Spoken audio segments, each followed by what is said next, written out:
Bonjour à tous, on vous retrouve aujourd'hui avec Sébastien, Bonjour. en direct du magasin de Gaillard pour vous parler de nos plants potagers. Parce que Sébastien, tu me confirmeras, mais on est dans la pleine saison du potager, surtout maintenant que le soleil et la chaleur sont de nouveau avec nous. Donc là, ce qu'on va vous présenter, c'est l'étendue en fait de toutes les variétés de légumes et de fruits que vous pouvez trouver en magasin. Et surtout, ce qu'on va essayer de vous proposer, c'est de guider sur comment choisir vos variétés de légumes en fonction de l'espace que vous avez à votre disposition, que vous ayez un petit balcon, une terrasse ou un grand jardin. Et disons que le potager, il y a des solutions pour à peu près toutes les situations et vous pouvez quand même vous lancer dans l'aventure et cultiver vos propres fruits et vos propres légumes. Donc Sébastien, je vais te laisser la parole. Tu te représentes un petit coup pour les personnes qui ne te connaissent pas. Sébastien, donc acheteur végétal pour la partie, ce qu'on appelle potager, chez nous, chez Botanique, toute la partie de ce qui se mange en termes de plantes, et notamment donc, toute la partie légumes, aromatiques et fraisiers. Donc c'est avec grand plaisir qu'on se retrouve aujourd'hui, et donc effectivement, on est début mai, les 5 glaces sont passées, donc c'est la pleine période pour pouvoir planter sans risque de coup de froid derrière, et de pouvoir se lancer à faire un jardin, que ce soit en maison ou que ce soit en appartement. Donc alors Sébastien, dis-moi, moi par exemple, j'ai un petit balcon. Donc si j'ai envie de cultiver quand même, je suis un peu gourmande, de cultiver quelques légumes ou fruits, qu'est-ce que tu peux me conseiller? Donc on a plusieurs alternatives. La première et la plus simple, c'est on vous propose des produits tout faits, tout prêts à poser. À l'intérieur, vous avez une mini tomate, un fraisier qui va vous donner des fruits, plus après un petit œillet qui va fleurir tout l'été. Donc c'est une solution 3 en 1, tout prêt à poser comme ça. Donc ça, ces compositions-là, pas besoin de les rempoter ou quoi? Pour ce type de conditionnement, pas besoin de le rempoter. On a aussi après des fraisiers en suspension, que vous accrochez sur votre balcon. Ça vous permet de donner des fruits tout l'été. Et en plus, on a fait une sélection de variétés avec des fleurs décoratives. Donc on a des variétés à fleurs blanches, des fleurs roses ou des fleurs rouges. Et donc pareil, c'est à poser comme ça, c'est un gros conditionnement, donc il n'y a pas besoin de le rempoter, juste à arroser et ça vous donne des fruits tout l'été. D'accord, ok. Et après, sinon, on a aussi des variétés en plus petits pots, destinées à être replantées par contre. Donc là, c'est des variétés qui sont en fleurs ou en début de fructification, donc qui auront l'avantage de vous donner des fruits très rapidement sur votre balcon ou terrasse. Et donc ces variétés-là qui sont dans les pots gris, par contre, il faut effectivement acheter un contenant et les rempoter dedans. L'idée, c'est d'avoir un contenant qui fasse à peu près 25 cm de diamètre, de mettre un terreau plantation potager, qui est plus adapté pour ces espèces-là, et puis penser à bien arroser durant l'été avec une petite couche de drainage au fond, parce que tout ce qui est plante de tomates, ça n'aime pas les excéder. D'accord, ok. Voilà. Après, à cheval entre la partie balcon et la partie prête à poser, la partie à planter, on a toute une gamme de plantes, de variétés compactes, adaptées pour balcon, que l'on va avoir à partir de cette semaine. Donc, ils sont vendus soit dans des petits pots comme ça qui sont prêts à poser, soit idéalement, c'est plutôt à rempoter, pareil, dans des pots plus gros. Et là, on a toute une sélection de tomates, de variétés d'aubergines, donc là, de poivrons. Donc là, l'avantage de ces variétés-là, c'est qu'elles sont pareilles, en fleurs et en fruits déjà. Donc vous avez une je vais m'approcher qu'on regarde bien. Qui est très rapide. Vous avez un résultat qui est immédiat. Et ça permet juste, on a une question. C'est quoi une couche de drainage? Tu vas parler d'une couche de drainage. C'est une petite couche de billes d'argile que l'on met au fond du pot. Il faut en mettre à peu près 4-5 cm et ça permet que les racines ne baignent pas constamment dans l'eau quand c'est arrosé. Voilà, il y avait une autre personne qui a répondu des cailloux, mais je pense qu'effectivement un caillou, ça peut faire aussi l'effet. Si vous avez un jardin, vous pouvez récupérer des cailloux dans votre cour si vous en avez. Sinon, après, le plus simple, c'est des sacs de billes d'argile qui sont prêts à l'emploi. Ok, donc ça évite en fait que les racines soient en contact baignent dans l'eau directement et ça permet du coup que les racines sèchent un peu par rapport à l'arrosage et donc ça évite les entrées de maladies. Ah, et par contre, il faut que le pot soit percé, on est bien d'accord? Oui, tout à fait. Ouais, donc là, on met une petite secoupe pour que l'eau s'écoule sur la terrasse ou que ça coule dehors sur le balcon chez les voisins.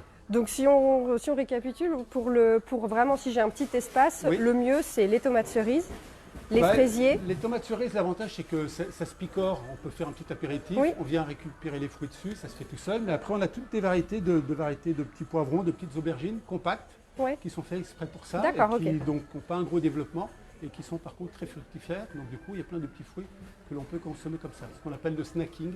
Dans le langage des plantes. Super.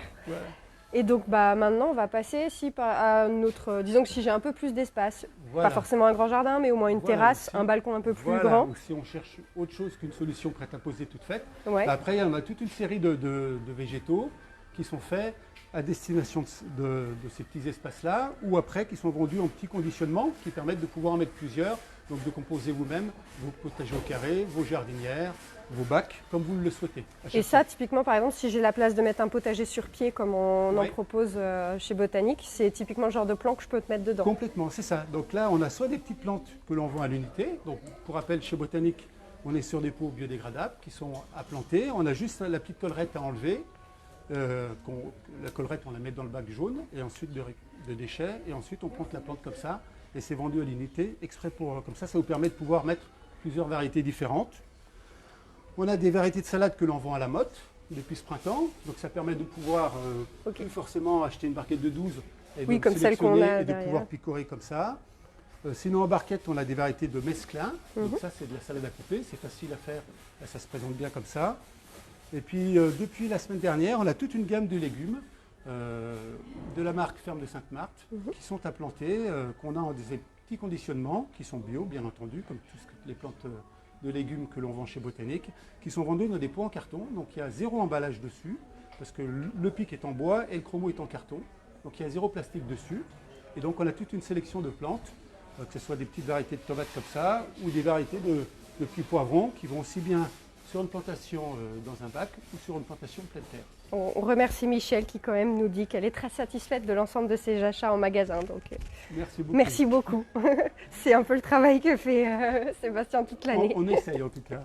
Et puis l'idée d'un petit jardin au carré, c'est aussi de pouvoir essayer des variétés un petit peu originales. Donc là par exemple c'est l'aubergine striée qui apporte un petit peu de décoration plutôt que d'avoir une aubergine violette. D'accord. Ça permet d'avoir des variétés qui sont soit striées, soit blanches, soit des variétés de petits poivrons, des variétés comme Val d'Or qui sont des poivrons jaunes, qui peuvent apporter un petit peu de couleur et dans votre espace sur votre balcon, ou alors carrément dans vos plats et vos assiettes durant l'été. Et en plantes complémentaires qui vont bien avec la partie légumes. Oui. Donc il y a tout ce qui est aromatique, qu'on a parlé la dernière fois dans notre... Oui, si vous avez besoin... Là, c'est vrai qu'on n'aborde pas du tout le sujet des aromatiques, parce que on a fait un live dédié aux aromatiques il y a un mois. Donc bien évidemment, les aromatiques, elles ont tout à fait leur place si vous voulez faire un potager sur votre balcon, sur votre terrasse. Mais voilà, si vous avez besoin de toutes ces infos, Sébastien a déjà donné pas mal de détails dans le live précédent, donc je vous inviterai à y retourner. Là, après, sinon, donc, on a des fraises, voilà, des petites variétés de fraises comme ça. Donc là, c'est pareil, vous voyez, on a une mise à fruit qui est rapide parce qu'on a déjà le fruit dans le pot. Là, c'est pareil, il suffit d'enlever la petite collerette botanique, on la met dans le bac jaune et puis donc on plante la plante directement avec le pot biodégradable. Et ça permet de pouvoir agrémenter vos jardinières en faisant un mix comme on vous le propose sur le produit fini de départ que je vous présentais, qui vous permet de faire un mix avec du coup une variété de tomates cerises que vous sélectionnez, une variété de fraises que vous sélectionnez, et puis du coup la petite fleur qui va bien avec les plantes ornementales que vous pouvez choisir pour chez vous. Et donc là, l'idée sur un potager sur pied, c'est on reste sur des légumes quand même faible, on a ce qu'on appelle faible développement, qui vont pas trop, prendre de place. Il faut éviter tout ce qui est plantes courantes, c'est-à-dire la courge, les potirons, les choses comme ça. On peut s'amuser de temps en temps avec une courgette, parce que c'est encore maîtrisable, j'allais dire, en termes de végétation. Après, il faut effectivement que ça ne court pas et que ça court pas partout. Et puis dans les variétés de tomates, les plus courantes, c'est les tomates cerises. Parce que ça se maîtrise bien, on met un petit tuteur. Il y a plein de couleurs différentes. Et là, c'est pareil, on peut faire un petit picking. Et pour varier un peu les saveurs. De varier les couleurs et les saveurs dessus. Ok. Et est-ce qu'on peut faire aussi des semis dans les potagers sur pied? Alors après, tout à fait. Vous pouvez mettre des petits haricots, vous pouvez mettre des radis. C'est la pleine période aussi. Ça, l'avantage des radis, c'est que ça se lève très vite. En 18 jours, 20 jours, vous avez les légumes tout de suite dessous. Donc vous pouvez agrémenter de la carotte éventuellement. Vous pouvez faire des petits semis de carottes. Vous découpez vos carrés au potager en petits carrés, puis vous réservez un petit carré à chaque fois sur les espèces que vous plantez. Un espèce légume, une espèce aromatique, une espèce fleur, une espèce fraise, puis vous tournez après comme ça. Oui, c'est le principe du potager au carré qu'on subdivise en 6 ou 8 pour pouvoir réserver un emplacement pour chaque légume. Voilà, exactement. Okay. Ouais. Et je vois que tu as des fleurs, tu as une fleur à côté. Est-ce que tu peux nous en dire plus? Après, donc, on propose aussi toute une gamme de fleurs pour le potager qui sont souvent des indicateurs. La capucine, par exemple, c'est une plante qui est intéressante parce que c'est une plante qui est sensible aux pucerons. Donc ça permet de pouvoir la planter. Déjà, ça vous fait des fleurs tout l'été. Et puis en gros, dès que vous voyez des pucerons dessus, c'est que souvent les pucerons sont venus sur la capucine et pas sur les autres plantes avant. Donc ça vous permet tout de suite de dire ah, il y a des risques d'invasion, donc je vais traiter en même temps. D'accord. Ce qu'on appelle des indicateurs à pucerons. Donc on a toute une gamme comme ça d'euthanasie, de yais, qui permettent justement de pouvoir sensibiliser et d'apporter en même temps un peu de gaieté dans vos jardins en carré ou dans les jardins. Et ça c'est utile même sur un potager en carré? Parce que on peut se dire qu'en hauteur, les ravageurs, c'est un peu moins... Ça peut être un très bon indicateur sur un balcon. On peut avoir des pucerons. Ça peut arriver. Donc ça permet de pouvoir encore une fois se dire ah, il y en a qui arrivent dessus, donc ça veut dire qu'il y a un risque de se propager à côté. D'accord. Et je vais être vigilant à ce moment-là. Ok. Et donc maintenant, si pour les plus chanceux d'entre nous qui ont un grand jardin en pleine terre, qu'est-ce que tu nous recommandes? Bon là, on va partir plutôt... Là, l'avantage, c'est qu'on est début mai, encore une fois. Les 5 glaces sont passées, on peut tout planter. C'est la pleine période. Il faut y aller. Il faut bien sûr après bien pailler et bien arroser parce qu'il fait très chaud en ce moment. Mais en tout cas, c'est le moment de tout planter. Les familles qui se plantent le plus en ce moment, c'est ce qu'on appelle les curcubitacées. Donc tout ce qui est de la famille de la courgette. Ouais. Alors que ce soit la courgette ronde, tout ce qui est courge musquée ou potimarron qui se plante très bien en ce moment. Et puis donc après tout ce qui est melon, que ce soit du melon, de la pastèque. Donc tout ce qui est curcubitacé, c'est le moment de le planter. Il faut de la chaleur pour que ça se développe, donc il ne faut pas les planter trop tôt. Là on est dans la pleine période, c'est le moment de les planter. Donc là on est sur ces légumes justement, ce dont tu nous parlais, qui prennent beaucoup de place et qui n'ont d'intérêt que si vraiment on peut avoir un peu de... On a de l'espace. Dans le même esprit, on a tout ce qui est patates douces. Donc ça, c'est des légumes très tendance en ce moment. Il y a plein de couleurs différentes. Et donc c'est aussi la bonne période pour les planter. Là, c'est plutôt pareil, plutôt pleine terre, parce qu'en bac, ça quand même prend un peu de volume, notamment au niveau de la récolte, c'est plus compliqué. Donc en pleine terre, c'est vraiment idéal. On fait une petite butte après. L'hypomée, ça fleurit en plus. Donc ça fait un peu de fleurs dans le jardin, puis on le ramasse après comme une pomme de terre. Et ça, là, tu parles de patates douces, mais c'est la même chose pour on va dire les pommes de terre traditionnelles. Pommes de terre traditionnelles, on arrive sur la fin de plantation, mais on peut encore les planter, il n'y a pas de problème. On est en 60 jours, 90 jours pour les récoltes de cet été. Après, donc, on peut planter l'intégralité de la gamme, que ce soit chou-fleur, parce que c'est la bonne période pour planter les choux aussi. Tout ce qui est tomates. Donc là, tu nous as montré une variété de tomates, mais j'imagine qu'il y en a, plein. Oui, il y a plein de variétés. On a toutes disponibles, que ce soit des variétés spécifiquement à farcir, comme là par exemple la Buffalo Steak, qui va bien comme ça. Mais après, on a des tomates à coulis, on a des tomates plutôt, j'allais dire, à salade, donc qui se tiennent un peu plus type ronde, type grappe. Et puis bien sûr, toutes les tomates cerises qu'on a parlé déjà avant, mais qui peut aussi se planter en pleine terre. Je crois qu'on a même des variétés un peu anciennes, non, de tomates? Alors tout à fait, on a toute une gamme de variétés anciennes. Encore une fois, dans la gamme, ce qu'on appelle la gamme Sainte-Marthe, qui sont des variétés reproductibles. Et donc du coup, dans cette gamme-là, on a pareil une vingtaine de variétés de tomates type anciennes qui vont très bien être plantées dans le jardin. Voilà. Après, pour les gens qui veulent des plantes plus démarrées ou qui veulent une vraie réussite, on a ce qu'on appelle le plan greffé. D'accord. Donc c'est des variétés de légumes qui sont greffées sur une autre variété de pieds. Et l'avantage d'être greffé dessus, ça permet d'avoir des variétés qui sont beaucoup plus poussantes, plus vigoureuses, qui sont beaucoup plus rustiques aux maladies et du coup qui sont aussi beaucoup plus productives. Donc avec un seul plant, on a par contre beaucoup plus de légumes et c'est beaucoup plus facile en entretien. D'accord. Et là je vois que tu nous montres une aubergine, mais on a plusieurs légumes dans ces... Donc là c'est pareil, on a toute une gamme de tomates, de poivrons, d'aubergines. Donc ça c'est vraiment, il y a une vraie différence en termes de récolte entre une variété standard et une variété greffée. D'accord, ok. Et la résistance aux maladies, c'est ça? Et la résistance aux maladies aussi. C'est les deux points les plus importants dessus. Puis après, dans la partie jardin, on a tout ce qui est poireaux, oignons qui se plantent. On est sur la bonne période pour la plantation.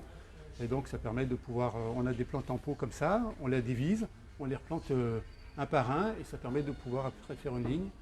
Ça permet d'avoir d'accord, elles se divisent, donc on les rempote pas en état. D'accord.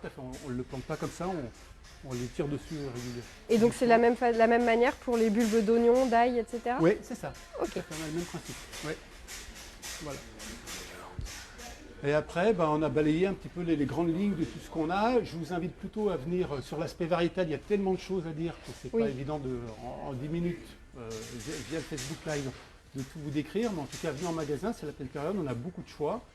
On a des conseillers qui sont là pour vous apporter des conseils, pour vous guider sur vos choix, que ce soit pleine terre ou en balcon terrasse à chaque fois. Et vous avez toutes les solutions possibles. Oui, parce que c'est vrai que là, on vous a montré une courge musquée, une courgette de Nice. Mais globalement, je crois que pour la courgette, après, il doit y avoir on peut 5 ou du 6 petit variétés marron, on peut diverses. avoir des petits Les en courges, courgette. c'est pareil. Donc, On a des rondes, on a des jaunes, on a des longues. On a plein de variétés différentes. les variétés de courges, c'est pareil. Je crois qu'il y en a au moins une dizaine de différentes. Voilà, donc, tout à fait. n'hésitez pas à venir au magasin de redemander des Encore une fois, conseils. c'est la pleine période pour le faire. Et c'est le bon moment pour venir planter vos potagers qui vous permettront du coup de pouvoir avoir des légumes tout l'été. Et puis j'en profite pour vous rappeler, si vous avez aussi un compte Instagram, on a lancé une autre opération qu'on appelle notre grand potager. Et en gros, on vous invite à nous faire vivre un peu la vie de votre potager si vous vous lancez dans l'aventure et à nous partager des photos sur Instagram avec le hashtag Notre Grand Potager et en taguant le compte Botanique France. Cette opération, elle dure jusqu'à août et l'idée, en fait, c'est que en août, on essaiera de sélectionner les plus belles photos pour vous faire gagner des cartes cadeaux. Et puis nous, ça nous permettra aussi de vous accompagner dans l'aventure du potager. Et bien sûr, si vous avez le moindre conseil, la moindre problématique, on a des experts comme Sébastien. C'est moi qui récupère vos questions sur Facebook et Instagram, mais je fais appel à Sébastien et à tous ses collègues pour m'aider à vous répondre. Donc voilà, si vous avez le moindre souci, surtout n'hésitez pas à nous contacter ou à venir en magasin. Merci beaucoup Sébastien pour toutes ces informations. On a quand même une personne qui dit que tu expliques très bien. Donc merci pour ta participation. Merci à vous de nous avoir suivis pour ce live qui sera disponible en replay sur notre compte Facebook. Et comme je le disais précédemment, surtout n'hésitez pas à venir vers nous si vous avez le moindre souci. Et je vous souhaite une bonne saison, une bonne journée. Et puis à la prochaine pour un prochain live. Bonne plantation, exactement. Au revoir. Merci, au revoir.